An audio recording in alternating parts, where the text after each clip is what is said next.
Hello, I'm Matt Fokker, and welcome to 1900 News. Today, we will be reviewing the news from 1900 to 1905. In 1900, for the U.S. events, a hurricane ravages through Galveston, Texas. And on the scene, we have my friend, and he is in Galveston, Texas. It's been pretty horrible for Galveston, Texas for the past few days. On September 8th, 1900, there has been a hurricane that struck Galveston. There are 6,800 people dead and more than 3,636 homes damaged. It is pretty bad. And as you can see, it has been flooded for the past few days, and it is pretty intense.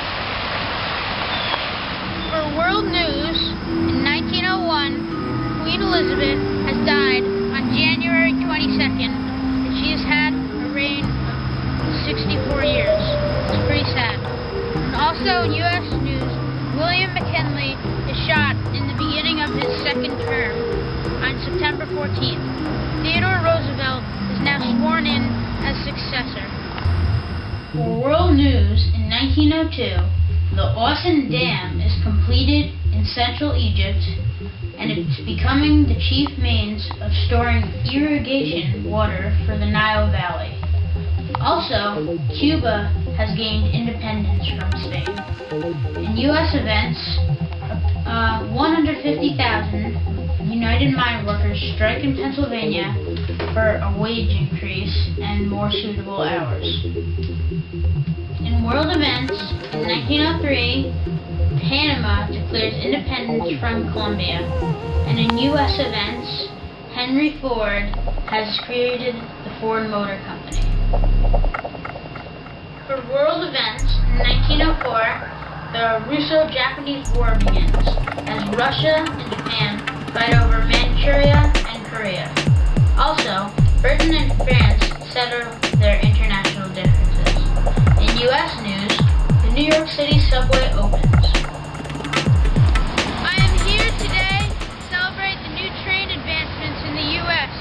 Some of the train advancements have been 18-hour rides from New York and Chicago to the first train with electric lights. Also, in other U.S. news in 1905, in world news, the Russo-Japanese War Port Arthur succumb to the Japanese. Russia suffers other defeats.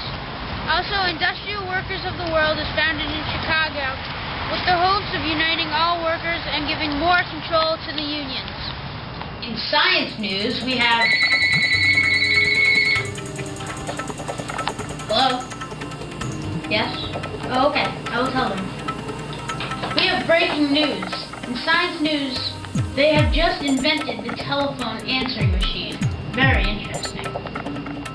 The fossils of the Tyrannosaurus rex are discovered by Barnum Brown in Hell Creek, Montana in 1902. Also, in 1903, the Wright brothers have made aviation history with their first flight at Kitty Hawk, North Carolina.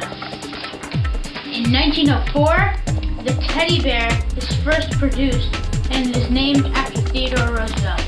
And in 1905 science news, Albert Einstein proposes the theory of relativity.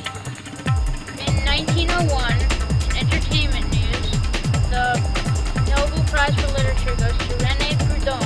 And in 1902, the Nobel Peace Prize goes to L.A.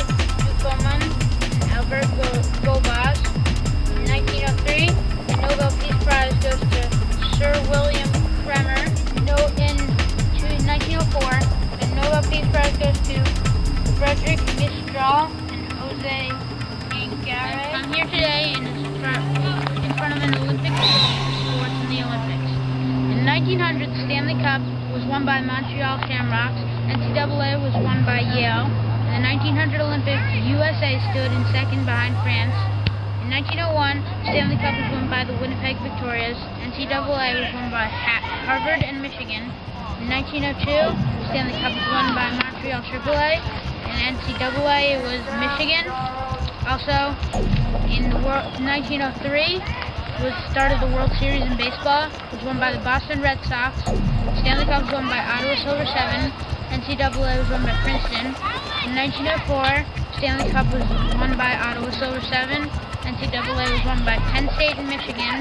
And in the Olympics, it was held in St. Louis, and USA was in first place. In 1905, the World Series was won by the New York Giants. Stanley Cup was won by Ottawa Silver 7, and NCAA was won by Chicago. Well, thank you for watching 1900 News, and I'm your host, Matthew Folkers.